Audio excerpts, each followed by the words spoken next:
ganhar o Pará, vamos ganhar para Cristo, que possamos hoje nos envolver na obra que Ele deixou.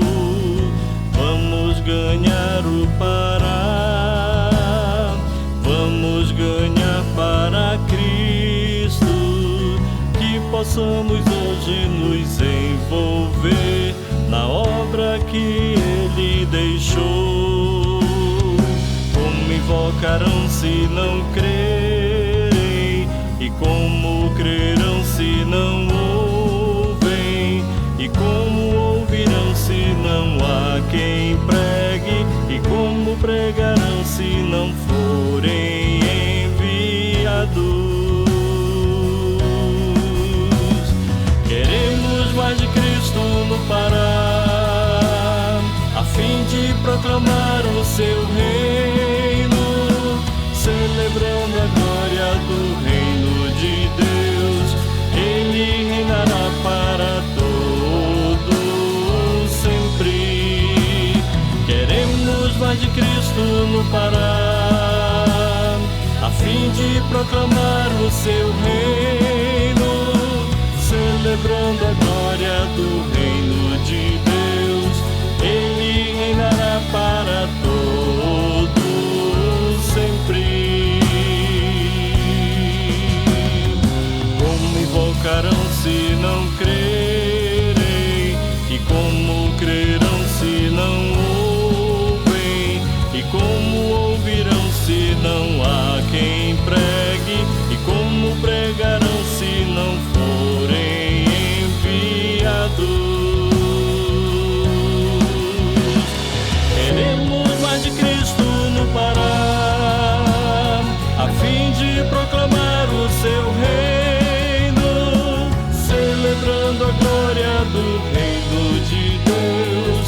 Ele reinará para todos sempre. Queremos mais de Cristo no Pará, a fim de proclamar o seu reino, celebrando a glória do reino de Deus. Ele reinará para todos sempre. Queremos mais de Cristo no Pará, a fim de proclamar o seu reino. Queremos mais de Cristo no Pará, a fim de proclamar o seu reino.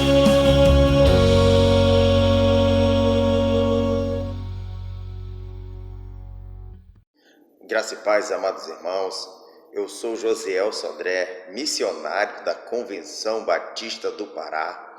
Estou atuando na cidade de Irituia, trabalhando para o reino de Deus, ali naquela cidade, onde o Senhor tem feito maravilhas, onde o Senhor tem transformado vidas. E eu convido você, meu amado irmão, convido todas as igrejas a unirem força conosco e investindo, orando, mobilizando sobre a nossa campanha de missões do ano de 2020. Vamos juntos, irmãos, vamos continuar investindo em missões, porque investir em missões é investir em vidas. E existem muitas cidades ainda que precisam ser alcançadas pelo trabalho batista. Nós estamos trabalhando para que a glória do reino de Deus se estabeleça no município de Irituia. E eu louvo muito a Deus, porque o Senhor está até hoje nos sustentando. E a Convenção Batista do Pará tem sido fiel, nos mantido ali desde que o trabalho começou, com o impacto de evangelismo radical. E muito tem sido feito, muito tem sido alcançado. Graças ao Senhor nosso Deus e à fidelidade das igrejas, nós temos avançado e o trabalho batista não pode parar. O trabalho batista tem que avançar, porque nossa meta é, em cada igreja, cada cidade do Nordeste do Pará, ter uma igreja batista. Falta pouco, meus amados irmãos, para continuarmos rumo ao nosso objetivo, que é, em cada cidade do estado do Pará, termos uma igreja batista. Por isso, continue mobilize sua igreja, ofertando, orando e enviando, pois assim nós teremos mais de Cristo no Pará e assim nós celebraremos a glória do reino de Deus no Pará. Boa noite a todos. Vamos começar mais uma celebração de domingo. Louvar, adorar e exaltar o nome do nosso Deus com muita alegria, com muita graça, com muito regozijo nos nossos corações. Nós vamos cantar a canção Aleluia nesse momento. Nos acompanhem aqui embaixo na legenda, tá bom? Não deixe a gente cantando sozinho. Vamos cantar, irmãos.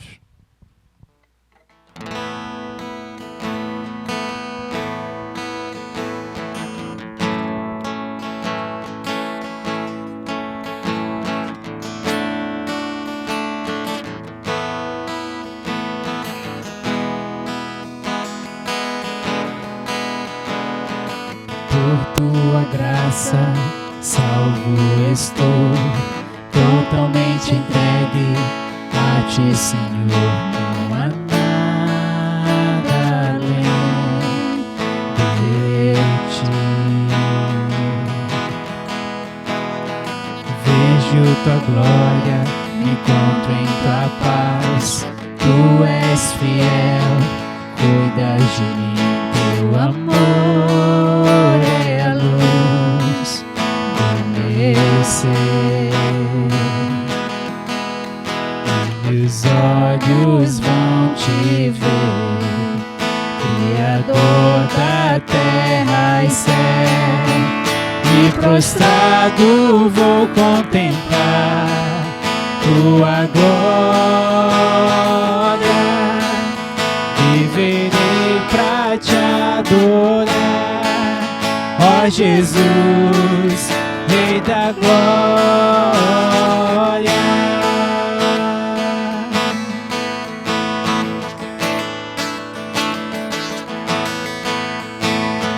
Por tua graça, salvo estou, totalmente entregue a ti, Senhor.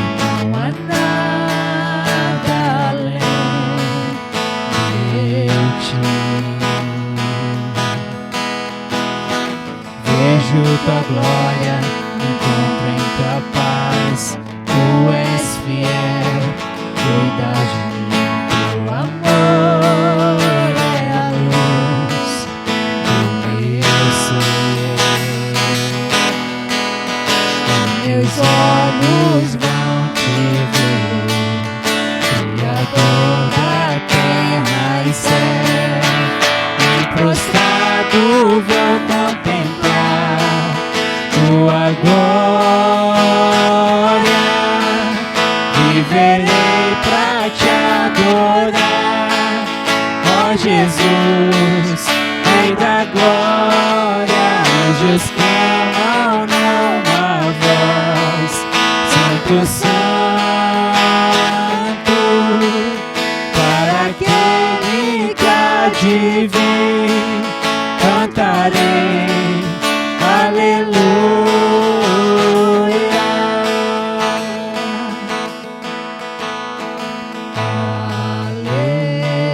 Aleluia, aleluia, aleluia.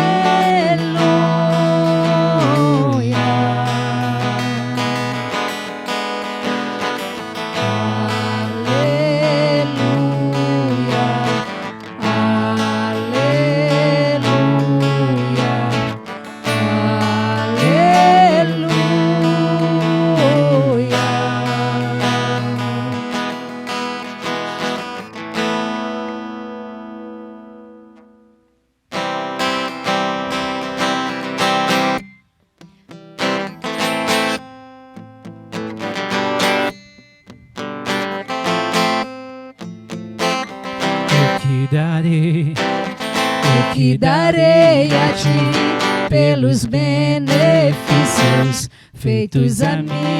Me lembrarei, Senhor, de tuas grandes obras.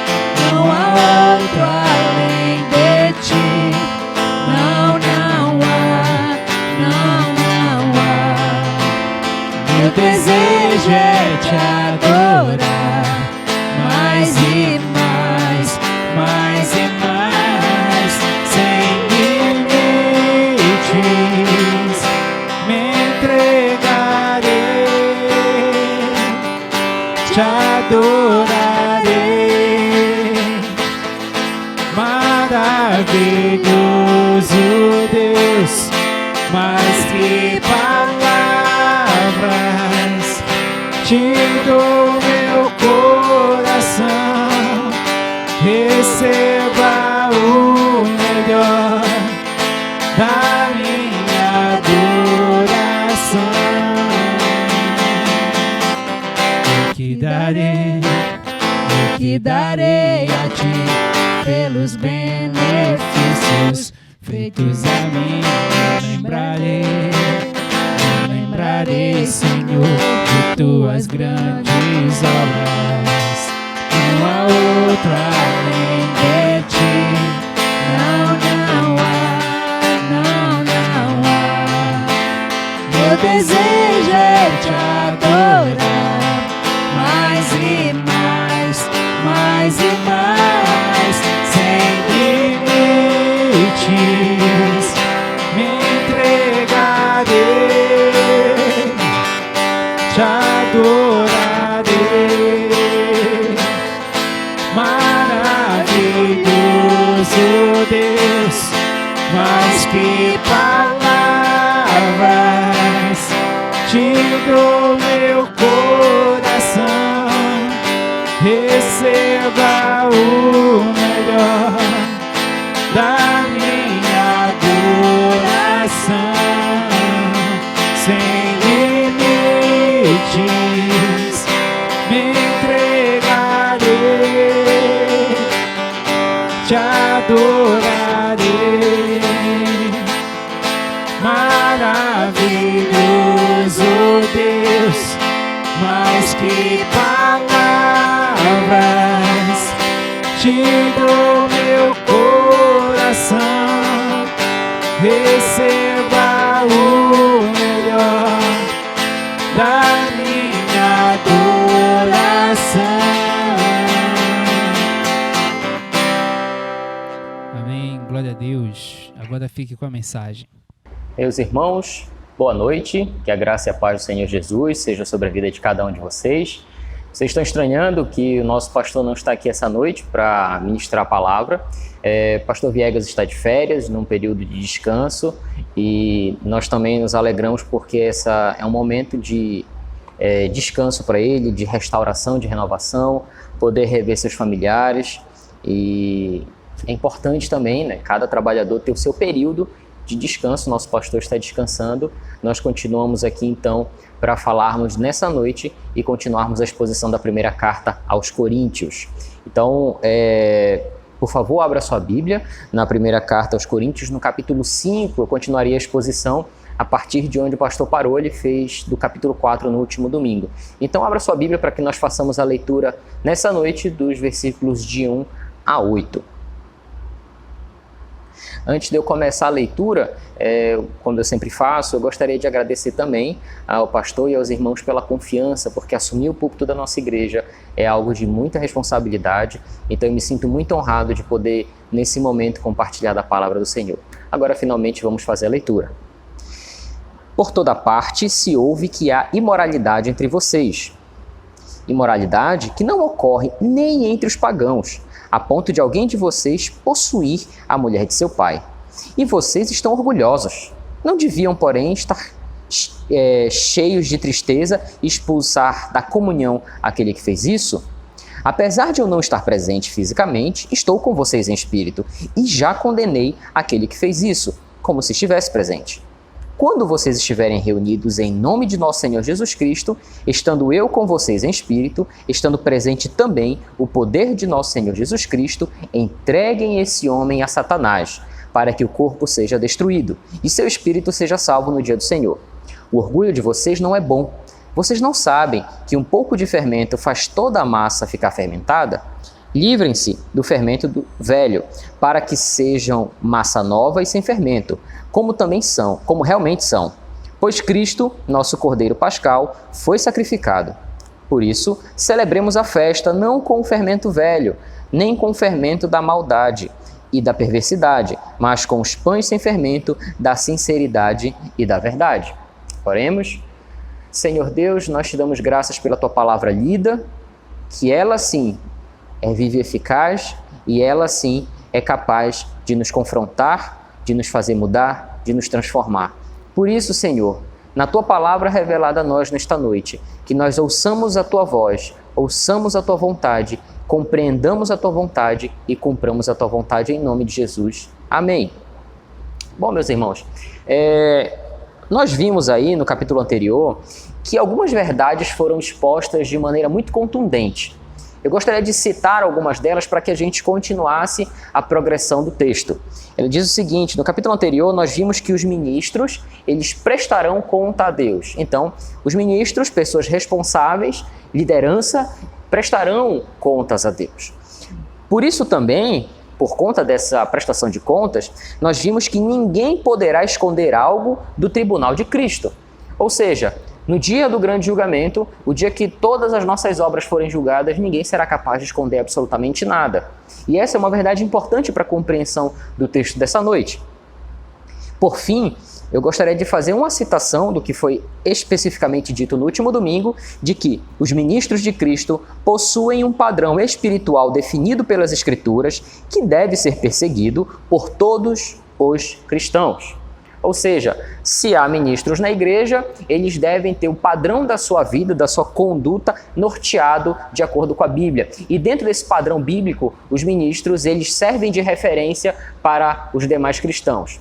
Ora, considerando isso e considerando o texto que nós lemos, nos salta aos olhos que o versículo 1 ele já traz alguns aspectos interessantes, né? Nós vemos que a condição da igreja, nós já ouvimos o pastor expor sobre o que era a igreja de Corinto, como era a cidade, mas principalmente sobre as lutas que essa igreja enfrentava, sobre as suas divisões, as divisões existentes. E com base na afirmação que nós acabamos de ler, nós podemos ver que essa premissa do padrão da vida do ministro, ela deve refletir na vida da igreja. Esse padrão que o ministro ele traz como um padrão elevado, que é um padrão bíblico, ele deve ter o seu reflexo nos demais cristãos que compõem a igreja, nos demais membros da vida da igreja.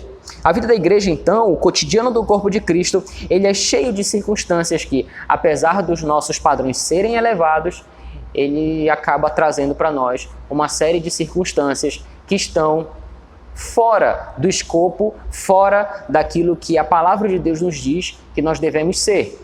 Então, se eu tenho um padrão a ser seguido e se esse padrão não é seguido, como é que nós vamos lidar com essa situação? Como é que eu tenho um modelo, tenho um exemplo? Nós vimos na EBD há alguns domingos sobre o ser exemplo, sobre o protótipo, sobre aquilo que deve modelar a nossa vida e como nós não seguimos esse padrão eventualmente. Porque há uma série de problemas e uma série de circunstâncias que vão trazer para a vida da igreja uma necessidade de certas atitudes.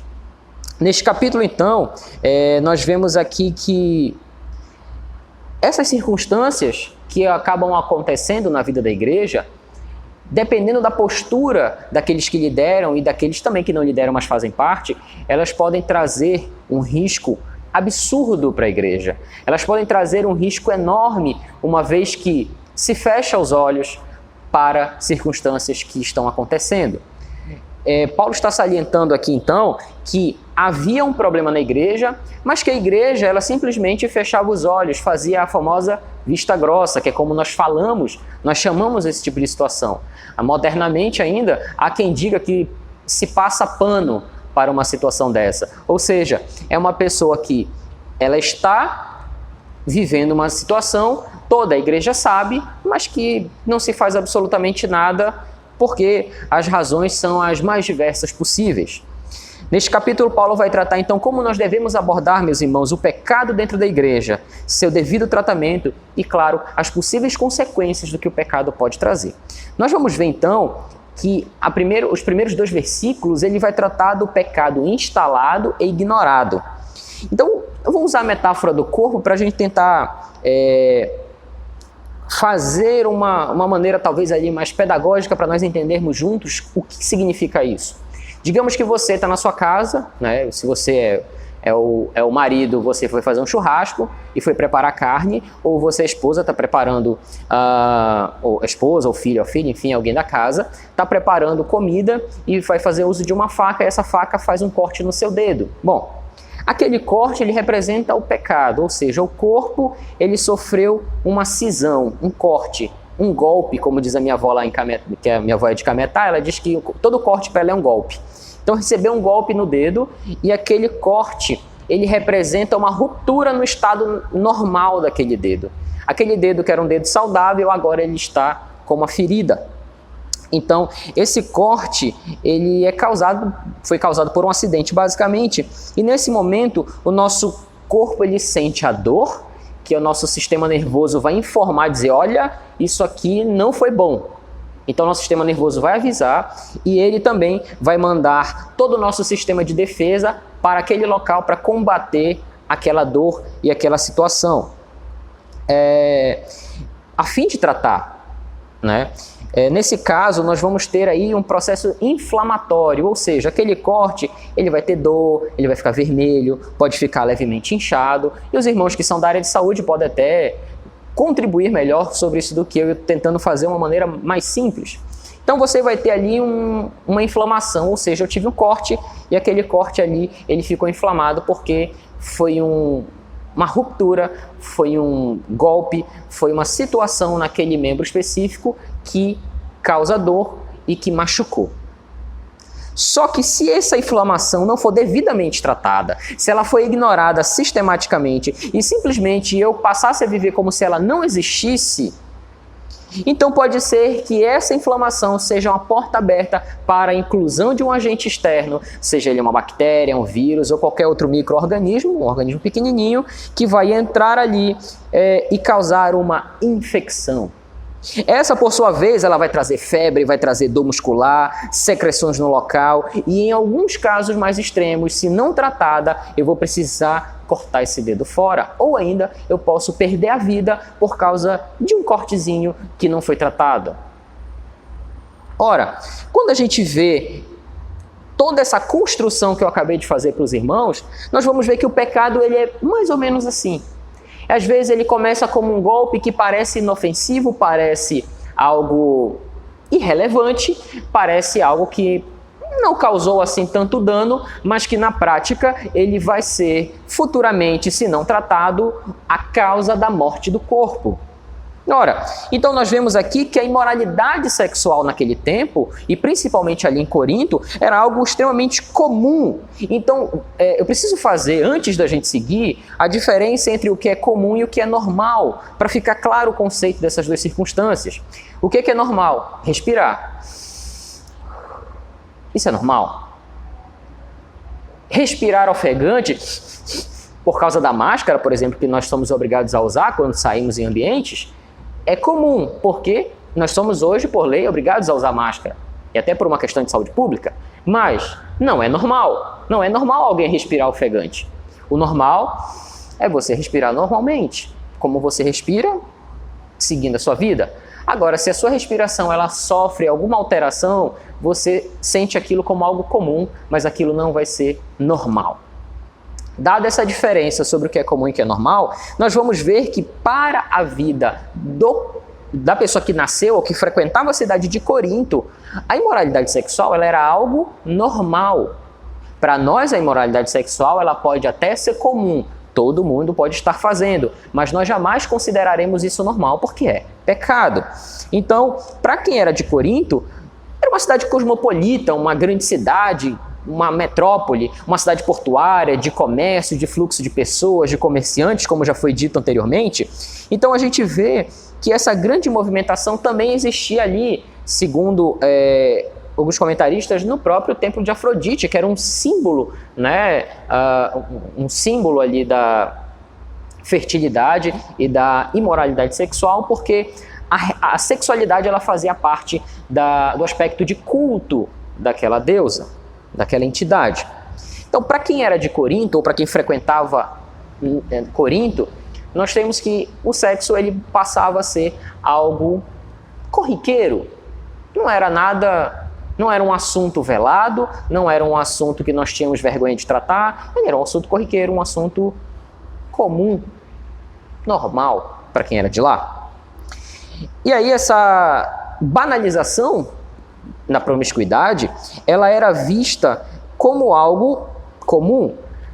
Quem vivia nesses moldes, obviamente, quem nasceu, por exemplo, em Corinto, considerava isso algo tão corriqueiro que não sentia vergonha sobre aquilo que acontecia. Então, se a pessoa nasceu naquele contexto e ela, porventura, conhecesse a Cristo, ouvisse falar de Cristo, o abandono dessa prática, ele tinha em si uma grande dificuldade, porque trazia em si a necessidade de abrir mão de algo que se tinha como normal.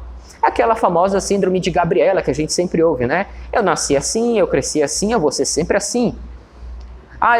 Eu sempre fiz isso, eu sempre tomei certas atitudes, mas uma vez que você encontrou a Cristo, uma vez que você tem essa relação com Cristo a partir de agora, você tem sido transformado pelo Espírito Santo, você deve abandonar essas práticas, que é o que o texto vai falar. Essa semana, um cantor daquela banda Secos e Molhados, ele numa entrevista, eu li um trecho da entrevista, ele dizia que era viciado na prática sexual. Como o sexo ele acaba sendo um assunto que nós eventualmente não falamos, eu estou trazendo apenas o assunto como mote da reflexão feita em cima desse texto, mas que era, para contextualizar, extremamente difícil uma sociedade que banalizava essa prática simplesmente abandonar, uma vez que conhece a Cristo, e deixar de viver no âmbito da promiscuidade. A igreja de Corinto vivia uma situação ainda pior. Não era apenas a imoralidade em si, mas em um caso de um incesto, e a gente vê isso logo no primeiro versículo. A gente vê um filho tendo relações com a esposa do pai, muito provavelmente a sua madrasta. Esse tipo de relação era uma relação espúria, desonesta, antiética, até mesmo para os pagãos, e é o que Paulo fala no versículo 1. Ele diz, se isso é imundície, se isso é ruim até para os pagãos, que estavam acostumados com a imoralidade e com a promiscuidade, que dirá para aquele que conhece o Evangelho de Cristo, para aquele que está começando a caminhada com Cristo ou que já está, de fato, há um certo tempo na caminhada.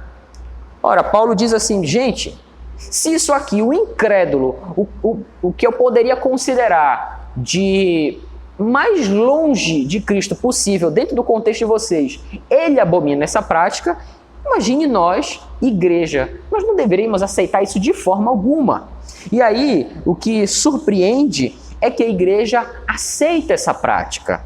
Ela não faz nada. Para os judeus, meus irmãos, esse negócio de se relacionar com o pai, com a esposa do pai, era proibido na lei. Levítico 18:18 vai dizer que não se envolva sexualmente com a mulher do seu pai. Isso desonraria o seu pai. É uma ordem divina direta, que não está passível de interpretação. Não adianta você chegar lá e tentar fazer um juridiquês, né, aquele linguajar jurídico, de tentar, dentro da lei, fazer um arranjar. Não, olha, isso aqui é uma interpretação, isso aqui não cabe interpretação. É uma lei direta dada por Deus em Levítico. Você não deveria ter relações com a esposa de seu pai. Então, vendo essa situação, a gente pensa assim, bom, olhando daqui para lá, né, nós aqui, 2020, nós olhamos para aquele contexto e dizemos, isso é fácil de resolver, é só chegar lá e falar que o cara está errado e resolver o problema e acabou-se. Mas não é tão simples assim. Nós pensamos que é muito fácil resolver esse tipo de situação, mas a atitude da igreja ali foi diferente. Bem diferente daquilo que nós imaginamos que deveria ser o certo ou que nós temos a convicção de que seria o certo. Paulo é enfático no verso 2, vocês estão orgulhosos disso? Vocês deveriam ter vergonha na cara, tal era esse absurdo. A incompatibilidade, meus irmãos, sobre a reação diante do pecado, ela é estarrecedora. Para Paulo aquilo é absurdo. Ele olha a situação, ele recebe a notícia da circunstância e diz assim, vocês não fizeram nada para tratar o problema. Então, para ele, isso aqui acaba sendo algo absurdo. Paulo vai dizer, então, que eles, ao invés de tratarem um assunto como comum, todo mundo faz, e essa prática aí, ela não nos afeta tanto, eles deviam estar chorando por aquele irmão que estava, o irmão, considerando que ele era um crente, mas que pecou. Eles deviam estar chorando como se aquela pessoa estivesse morta, como se estivessem velando um morto. Tal era o nível da degradação daquela atitude. Além disso, Paulo também vai dizer que aquele irmão devia ser tirado do convívio da igreja. William Barclay, que escreve um dos comentários de 1 Coríntios, que é o comentário que serve de base para essa exposição, ele diz que quando nós deixamos de ter uma séria visão do pecado, estamos em uma posição perigosa. Quando nós vemos o pecado e passamos pano para ele, estamos também assumindo a nossa parte na culpabilidade do pecado existente. Então nós, como igreja, que passamos por cima do pecado como se não fosse nada, eu não quero magoar o irmão, eu não quero que ele não venha mais. Se eu estou preocupado com isso, com a não mágoa apenas, se eu estou preocupado apenas com uma frequência de banco, né, de uma frequência de estar num banco ou de assistir um culto online, se eu estou preocupado apenas com isso, então eu também estou em pecado porque eu estou me omitindo de tomar atitude bíblica diante de uma circunstância como essa. E aí nos versos de 3 a 5, Paulo vai dizer o que é necessário para nós lidarmos com esse pecado. Ele vai nos mostrar o que tem que ser feito. Já nos foi mostrado que o julgamento ele é parte da rotina do cristão. Mas diferente do que se vê por aí, é diferente do que a gente vê agora nas redes sociais, aquilo que se chama de cultura do cancelamento. O que é o cancelamento? É você pegar uma pessoa e cancelar a pessoa. Vai lá, se reúne uma série de pessoas que às vezes nem sabe se é verdade, mas elas começam a levantar o que na internet chama de hashtag, que são indexadores para você fazer pesquisa sobre determinado assunto, e tudo isso vai em cima da pessoa dizendo: o Estevão cometeu um erro, então todo mundo vai falar mal do Estevão, vai falar mal dele, dizendo que ele não presta, dizendo que ele é isso, dizendo que ele é aquilo, e etc, etc, etc, até que essa notícia vai chegar lá na empresa que o Estevão trabalha, então a empresa vai dizer: eu não quero a minha imagem associada ao Estevão, eu demito o Estevão, ele perde o emprego, e o Estevão não vai conseguir comprar nada nem na esquina, porque a loja da esquina não vai querer receber ele dentro da loja. Ou seja, mata-se a pessoa em vida com essa cultura do cancelamento. Há erros sim, erros precisam ser tratados, mas eles precisam ser tratados da maneira correta. Eles precisam ser tratados da maneira adequada. O pecado, ele deve ser tratado de maneira adequada. O nosso objetivo no nosso julgamento, enquanto igreja, não é condenar, mas restaurar. É tentar ajudar na restauração da vida daquele irmão. Nós não condenamos apenas para dizer assim: você não presta, vá-se embora, você não serve para cá. Paulo chega a usar um termo duro. Ele diz: ele deve ser entregue para Satanás. Parece algo surreal de se ouvir de um apóstolo. Alguém que encontrou a Cristo dizer assim: entregue esse cara para Satanás. Mas quando ele diz isso, o objetivo da sua expressão é tão simplesmente dizer: afastem ele do convívio da igreja.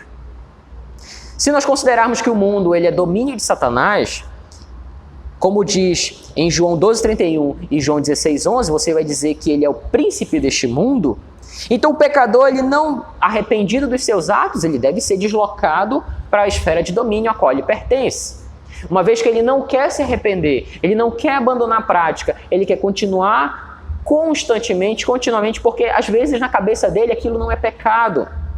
É muito comum nós encontrarmos pessoas que acham que determinadas atitudes não são pecado e por conta disso, aquele irmão precisa de fato ser afastado. Ele precisa ser afastado em que sentido? Ele não pode representar mais Igreja de Cristo na prática que ele vive. Não quer dizer que nós vamos proibir o irmão de entrar na igreja, nós não vamos proibi-lo de assistir culto conosco, mas nós não podemos aceitar que ele diga que faz parte da igreja, sendo que ele tem uma conduta incompatível com a igreja. No nosso batistês, que é o nosso linguajar de crentes batistas, de igreja batista, esse irmão seria excluído do rol de membros. Ele não é mais um membro do corpo dessa igreja. Ele não é um membro oficial dessa igreja, ele não faz parte dessa igreja, embora ele possa continuar frequentando livremente.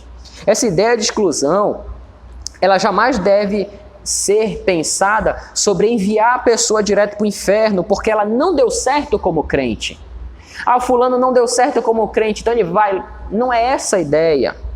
Pelo contrário, é dar oportunidade para aquela pessoa que insiste na prática do pecado, de que ela reconheça o tamanho da confusão que ela está se metendo.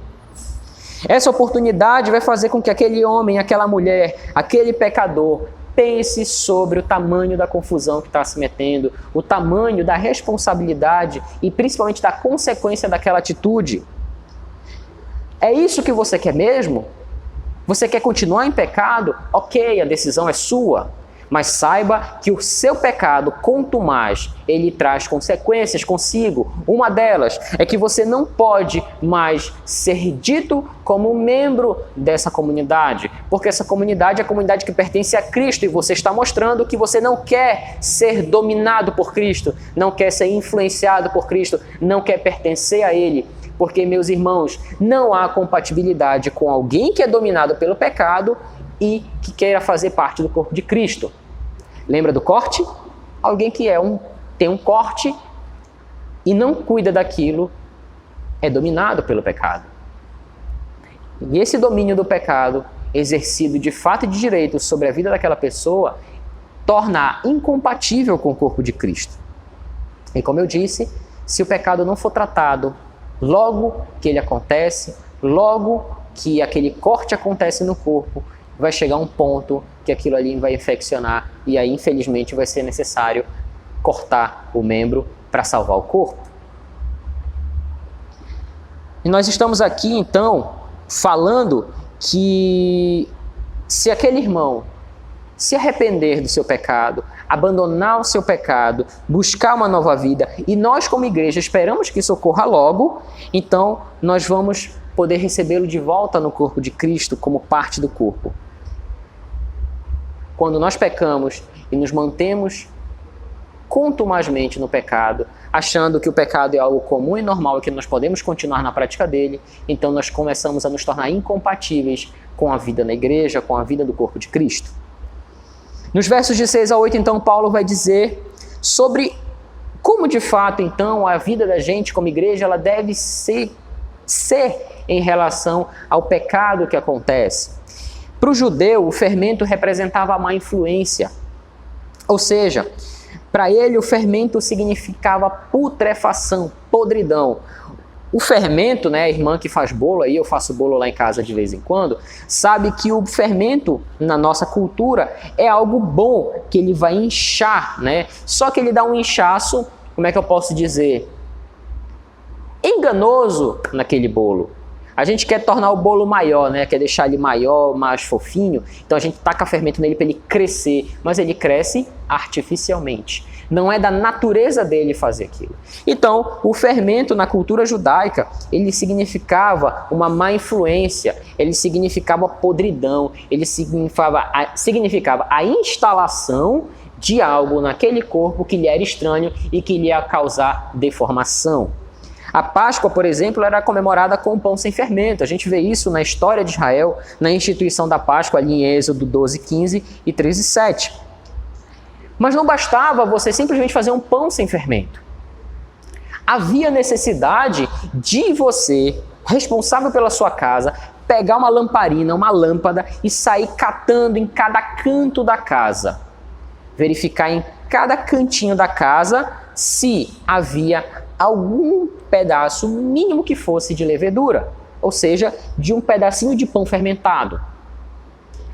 Era necessário fazer isso religiosamente, quase que como um cerimonial, para garantir que a casa estava purificada. Isso tudo antes da Páscoa. Essa casa era rigorosamente vasculhada a fim de remover qualquer sinal.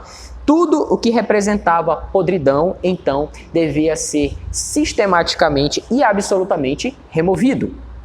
Era necessário, então, que a igreja de Corinto, a exemplo dos judeus na Páscoa, e Paulo vai trazer esse exemplo, era necessário que a igreja vasculhasse em cada canto tudo aquilo que fosse achado podre, tudo aquilo que fosse achado errado, tudo aquilo que fosse achado de ruim na igreja. Então, era necessário que essa igreja, ela verificasse nesse ponto todos esses itens para que eles fossem devidamente retirados, limpos e jogados fora. Então a gente vê que esse texto ele tem uma força muito grande na vida da igreja.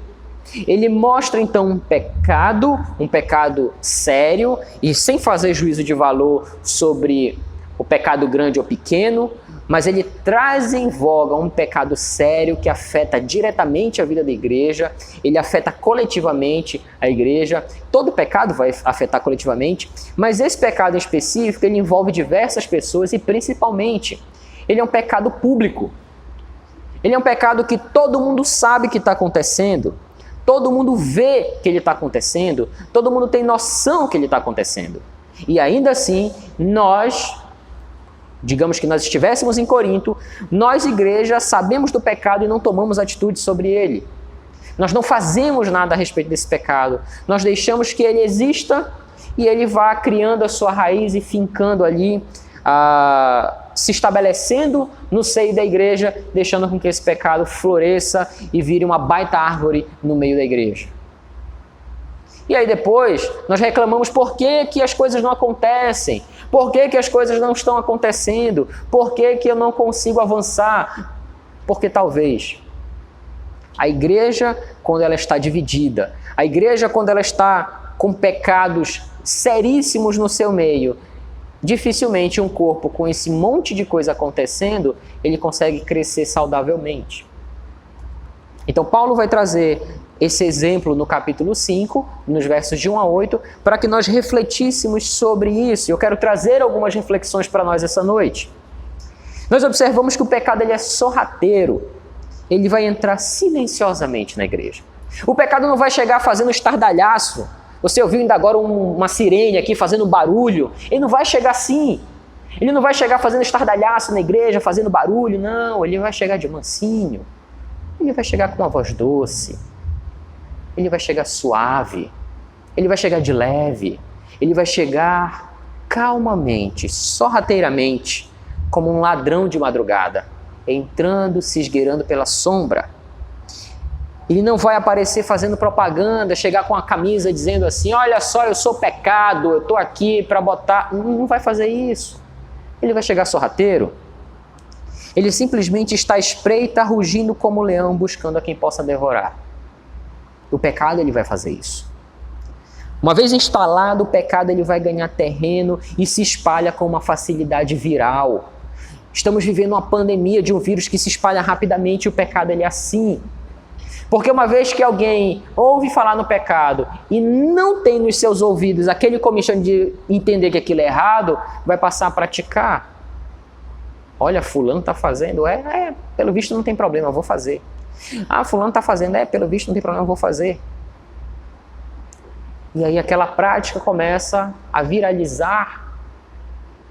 E gente, aqui entre nós gostamos de fazer o errado. A nossa natureza é fazer o errado. O bem que eu quero, eu não faço, mas o mal que eu não quero, eu faço e refaço e refaço. A nossa natureza é pecaminosa. A nossa natureza ela vai nos jogar para o pecado, ela não vai nos tirar do pecado. Quem nos tira do pecado é o Espírito Santo de Deus agindo em nós. É o Espírito de Deus que vai dizer para você, naquela hora que você está pensando, cogitando pecar, e dizer, opa, calma aí. Tem certeza que vai fazer isso aí? E se você deliberadamente decide fazer, não vou fazer, o Espírito Santo ainda vai dizer, tu está fazendo besteira, tu está fazendo errado. Somente Deus e a presença de Deus é capaz de nos fazer evitar pecar. Então, quanto mais eu me aproximo de Cristo, menos eu peco. Esse pecado, à medida que ele avança, ele vai fincar raízes e vai destruir as estruturas, como uma erva daninha. Como aquela árvore que antigamente alguns de nós, que tinha casa na rua, plantava lá um ficus, uma árvore grande ou alguma árvore grande qualquer. Achava bonita aquela árvore crescendo e tal. Só que aquela árvore vai chegar num ponto que as suas raízes elas começam a arrebentar toda a calçada. Ela começa a arrebentar a tubulação, ela começa a arrebentar, talvez até, dependendo do caso, até as estruturas da casa. E aí aquela grande árvore que parecia ser uma coisa bonita, uma coisa que eu queria, uma coisa que eu gostava, ela se torna um grande problema, uma grande dor de cabeça. E aí para tirar aquela árvore dali, meus irmãos, não basta só ir lá pegar um canivetezinho e cortar, eu tenho que pegar uma grande motosserra, chamar a gente para remover e arrancar tudo que é raiz dali. E o pecado ele é isso. Às vezes ele é uma árvore que eu acho que é inofensiva. E quando eu me dou conta, o tamanho dela já está arrebentando todas as estruturas. E o pecado faz isso com a igreja. O pecado, ele vai sendo cultivado, às vezes em mágoa, às vezes em decepção, às vezes no próprio pecado sexual, às vezes como raiva, às vezes como uma resposta torta, maldada, num belo dia que você não estava bem e você respondeu errado. E a pessoa que ouviu a sua resposta ficou magoada aquele dia. E desde aquele dia ela vai nutrir dentro dela a sementinha do ódio. E esse ódio vai crescendo, crescendo, crescendo, crescendo. Quando a gente vê as estruturas estão abaladas, a relação está destruída e precisa ser demolida e reconstruída. Por isso, nós devemos tratar o pecado como um tema muito sério. Não se pode brincar com algo que nós não conseguimos controlar. O pecado, meus irmãos, não é um brinquedo que nós usamos eventualmente para nossa satisfação. Porque o pecado nos dá o prazer momentâneo e ninguém nunca disse que não dava. Só que aquele prazer momentâneo, ele é tão rápido quanto a dor na consciência de ter pecado que nós temos quando nós somos crentes. Porque se você é crente e peca na hora, você percebe o Espírito de Deus incomodando e dizendo que você pecou. Agora, se você não sentir nada e você peca e está muito bem, tome cuidado para saber se de fato você é a habitação do Espírito Santo de Deus. O pecado não é o brinquedo que a gente usa para nossa satisfação e depois a gente guarda inofensivamente numa caixa como se fosse uma joia. Uso, fico bonito e depois eu tiro e guardo, achando que aquilo ali é um acessório da vida. O pecado não é isso. O risco de nós olharmos para o pecado como algo normal faz com que a igreja se acostume com o pecado sem refutá-lo, porque nós estamos acostumados, né? O pecado está acontecendo, nós nos acostumamos. Nós não ignoramos mais ele é nosso conhecido. A gente convida para sentar do lado no culto. Nós chamamos o pecado pelo nome, chamamos ele de amigo, como se fosse um íntimo nosso. E aí, ao invés de nós refutarmos, porque a nossa tarefa é olhar para ele, refutar, confrontar e eliminar. O pecado ele deve ser alvo da nossa fúria como cristãos. Mas o pecador, esse deve ser alvo do amor que nós temos. Esse amor deve ser corretivo e redentor. Porque não é um amor tão somente meu para com o pecador, mas é de eu entender que eu também sou pecador e que se eu sou um pecador redimido, eu sou redimido pelo sangue de Cristo. Então é o amor de Cristo que no fim das contas vai até aquele pecador, até aquela pessoa que está contumazmente em pecado, vivendo em pecado. É o amor de Cristo que vai lá constrangê-lo e vai mostrar que ele está fazendo tudo errado, que ele está vivendo a vida de maneira errada. Então a disciplina, que é o grande tema desse texto, desse primeiro texto, é de trazer para nós que a disciplina ela é algo que deve ser aplicada na igreja. Ela é necessária sob o risco de nós sermos complacentes, de nós simplesmente querermos aqui ficar preocupados ali, como eu disse anteriormente no início da minha fala, de dizer assim, eu estou preocupado com o irmão porque ele está se sentindo mal.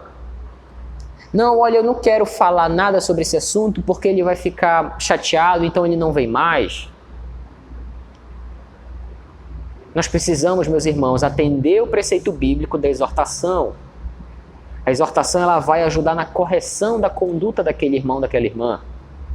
Nós, como cristãos, estamos aptos pela palavra de Deus a confrontar biblicamente, a chegar e falar o que a Bíblia diz sobre aquela atitude. Não é achismo, não é o que eu acho, não é o que eu penso, mas é o que a palavra de Deus fala sobre aquilo. Quando nós somos complacentes, nós acabamos deixando o pecado crescer dentro da igreja, porque nós não queremos tocar em certos assuntos espinhosos. Se você for numa igreja, por exemplo, por aí, boa parte delas está usando uma teologia que não aborda pecado, boa parte delas não fala sobre arrependimento, boa parte delas não fala sobre mudança de vida, boa parte delas se tornou uma igreja universalista. Ela acredita que todo mundo, no fim das contas, vai ser salvo. A palavra de Deus não diz isso. Mas quem é que quer chegar numa igreja domingo à noite, ou ver um vídeo na internet, ver uma pregação de um culto, quem é que quer ouvir falar que se não se arrepender dos seus pecados vai para o inferno? Ninguém quer ouvir isso. Isso não é popular. Isso não é algo que se fale e que fique tudo bem, todo mundo de boa, todo mundo tranquilo. Quando nós somos complacentes e condescendentes e omissos diante do pecado, meus irmãos, nós não conseguimos ter unidade. Essa coisa da complacência, achando que determinados assuntos não devem ser tocados porque isso vai abalar a unidade, me perdoe a sinceridade, mas isso é uma vida mentirosa. Porque nós não estamos atendendo os critérios bíblicos. Lembra? Os ministros têm um padrão alto. A vida pautada no critério bíblico e o padrão é alto. E a igreja também deve ter esse padrão alto e seguir esse parâmetro.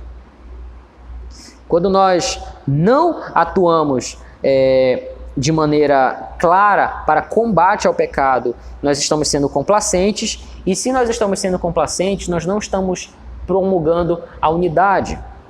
Se queremos ter unidade, devemos ser pecadores em santificação que detestam veementemente o pecado e não passam pano para ele. A disciplina, meus irmãos, não tem viés condenatório, mas restaurador. O objetivo da disciplina é restaurar, é oportunizar aquela pessoa que está sendo disciplinada para que ela reflita no que fizera, para que este, em sã consciência, coagido pelo Espírito Santo de Deus, na sua consciência, ele se arrependa e volte. No fim, a nossa luta é buscar aquele perdido, ainda que aquele perdido já tenha saído dos nossos bancos, já tenha um dia levantado a sua mão, vindo até a frente, frequentado uma sala de EBD, talvez ele já tenha cantado no ministério de música, talvez ele já tenha sido professor, talvez já tenha sido um pastor, mas hoje ele está perdido, está desviado, está fora da comunhão. Esses também devem ser dignos da nossa compaixão, do nosso amor e da nossa busca para que ele volte, como um filho pródigo. Aqueles que aplicam, meus irmãos, a sabedoria, a disciplina, fica o grande alerta. Disciplina sem amor é pecado. É necessário que seja feito em amor sempre. Então, quando você é complacente, você está pecando.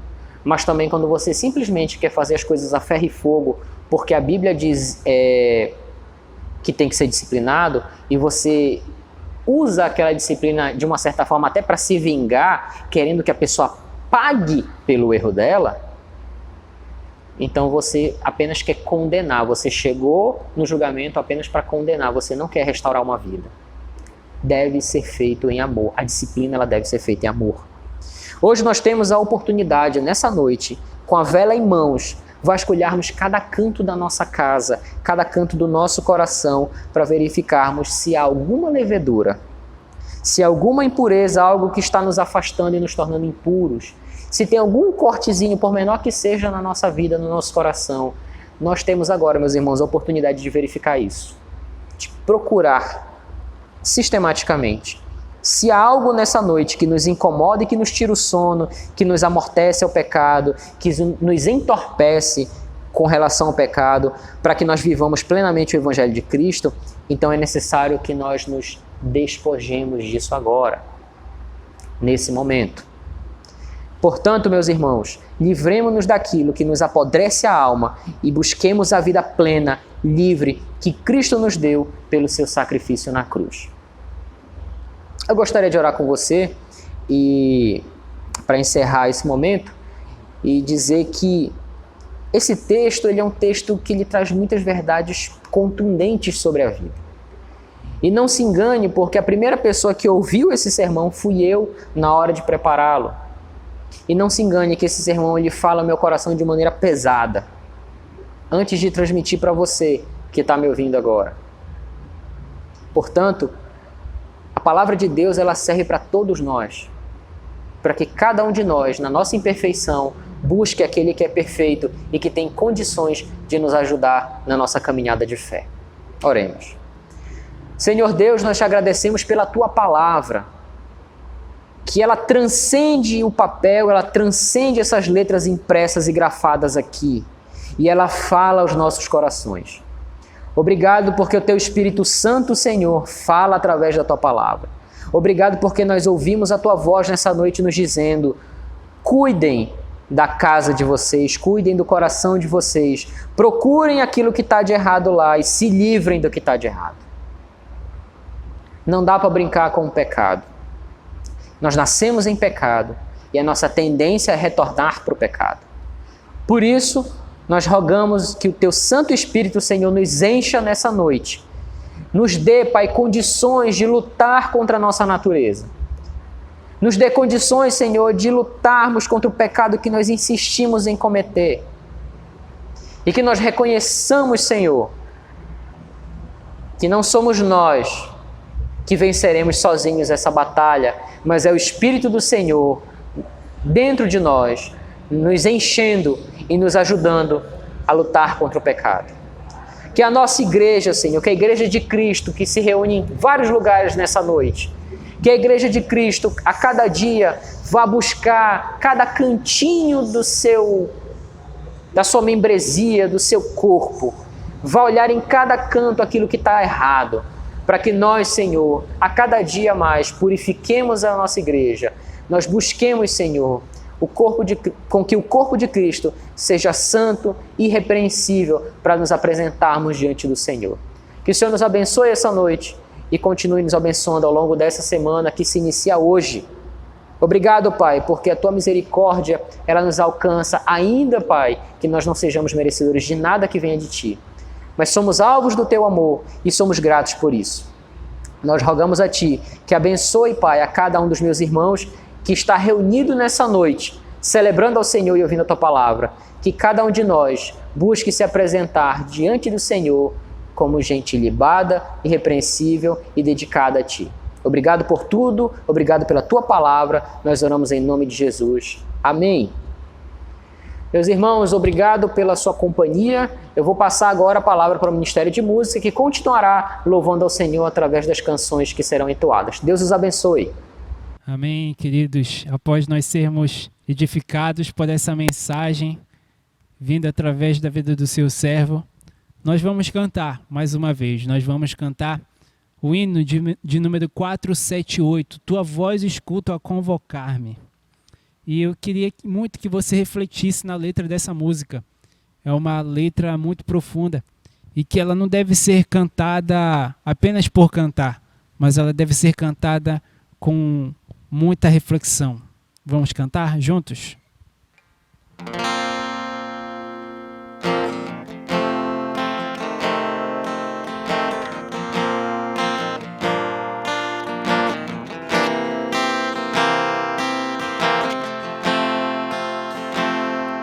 Tua voz escuta convocar-me, pronto estou e vou te obedecer. Nesta senda vou seguir teus passos, mesmo que eu precise padecer. O que sou e tudo que possuo, eu entrego para te servir. Quero ser um instrumento usado por ti, Senhor. Eis-me aqui, eis-me aqui.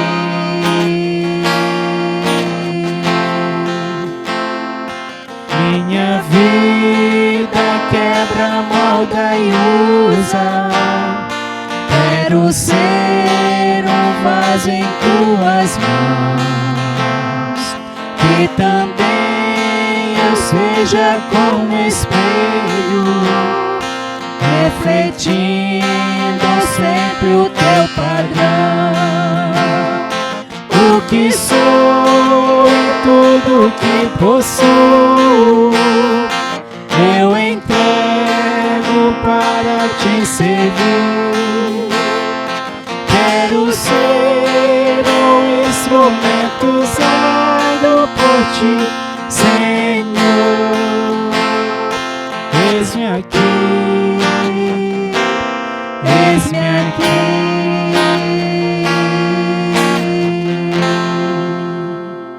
Amém, queridos. Que todos nós possamos ter uma boa semana e até o nosso próximo encontro.